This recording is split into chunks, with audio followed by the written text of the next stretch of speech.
Ladies, gentlemen, and youth bowlers from around the world, welcome to the Kegel Show. My name is Don Agent, and with me this week is the famous Anthony Simonsen. How are you, Anthony? Thank Doing you well. for coming out. Thank you for having us. It's a pleasure Youngest player in the history of the PBA to win a major championship. Sounds good. I like hearing that. It's unbelievable. You make me feel old. You were born in 1997. You are literally taking the world by storm right now. I mean, out of control. Was bowling the only sport you ever participated in? No, I played soccer competitively up until probably 14, 15 years old, and then just got to the point where it's kind of time to make a decision. And being bowling didn't have to have a coach. I kind of do whatever I wanted, didn't have to listen to anybody. Bowling's what I decided to choose to stick with. Nice, very nice, very nice. Who was your favorite bowler growing up, and who is someone current that you look up to? I've always loved watching Mike Fagan bowl. Nice choice. One of the most effortless swings I think our sport's ever seen. The guy can throw it up the one board, and he can get in and throw it over the left gutter and slow hook it if he has to. He's kind of one of those guys. We have little conversations all the time.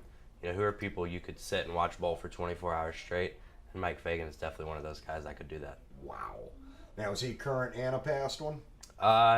He's probably just a past, not bowling out on tour very much.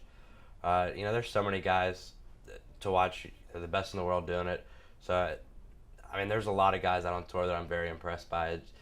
Knowing that I have, certain tricks that I do, I think people get enjoyment out of seeing that. I get the same enjoyment out of watching other people do their tricks, at least when they're behind me in the standings. Absolutely. So, I wouldn't really say there's a favorite player out there now, but Mike would definitely be the past favorite. Now, you personally, what would be your number one title insight that you'd love to harness? The U.S. Open. It's always been a grind out, grueling event. Long format. He said it's always been a grind. Been fortunate enough to bowl well over the last couple of years at the U.S. Open. So I think being close is, the couple times that I have to making the show, being on the show in Vegas in 2016, I believe it was. Just kind of fueling the fire to want to lock down that major on my resume. All right, let's switch it up gears. Top 5 stepladder on a TV show. You've made the show. Who's your top 4 you would love to be able to bowl against on that show? You always got to throw Belmo in there. He's there's really no arguing that he's the best player in the world. He's shown it for many years. I really just want it to be the best of the best. So you have to throw Belmo. I'd love to be able to bowl a show with Pete, just knowing his intensity on there. Norm, just because I know Norm's got little tricks when he bowls match play. Yeah. So I'd like to get a different side of it and experience. So we have 2 more there, right? That we need, or well, one? You got Belmo, you got Pete, you got Norm. You get 1 more because you made the show also. You got to throw a good buddy in there. So, Andrew, Kyle, just one of the good roommates out on tour. One of those guys. Would love to throw that in there. Like to have bragging rights for the week. Nice, nice. Where do you hope to be 10 years from now? Hopefully, still bowling. A solid defined career, and I just want to keep giving back to the sport. I really don't know where I would be, honestly, if it wasn't for the sport of bowling.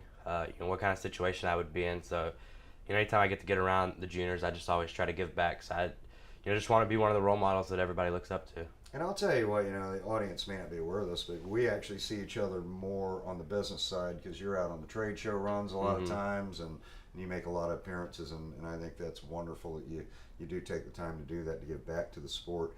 That being said, got any advice for up-and-coming youth? Spares. That's Nice. we just did a while back SYC Storm Youth Championships in the Fort Worth area, and listening to Carolyn CDB, that is her deal. Spares, and I think that's one of the reasons that I've been able to be so successful. Is it's easy to strike and get to the pocket, but when it gets a little nitty gritty, you got to shoot a few spares throughout the block. I think it's the guys who make the spares that give themselves a chance week in and week out. Rhino Page is a big advocate of that as well. He's probably one of the, I couldn't tell you the last time I've seen him miss a single pin. He really prides himself on that. That's one thing I've been trying to pride myself on. It's just because I know if you're not striking as much as everybody else, there's normally enough tricks, throughout your block that put together a couple good games. As long as you're filling frames, the score's adding up. Absolutely. I think that's what's kept me close in quite a few events. Because if you're at least close, you've always got a chance to get there, and that's kind of the thing that I try to do is always make sure I have a chance. Great advice, young man. Well, good luck on this week's PBA Clash. Hopefully you'll walk out here $25,000 heavier there, and always glad to have you in our facility. Thank you. A pleasure Ladies being and on. gentlemen, that's a wrap. Keep those wrenches turning and have a wonderful day.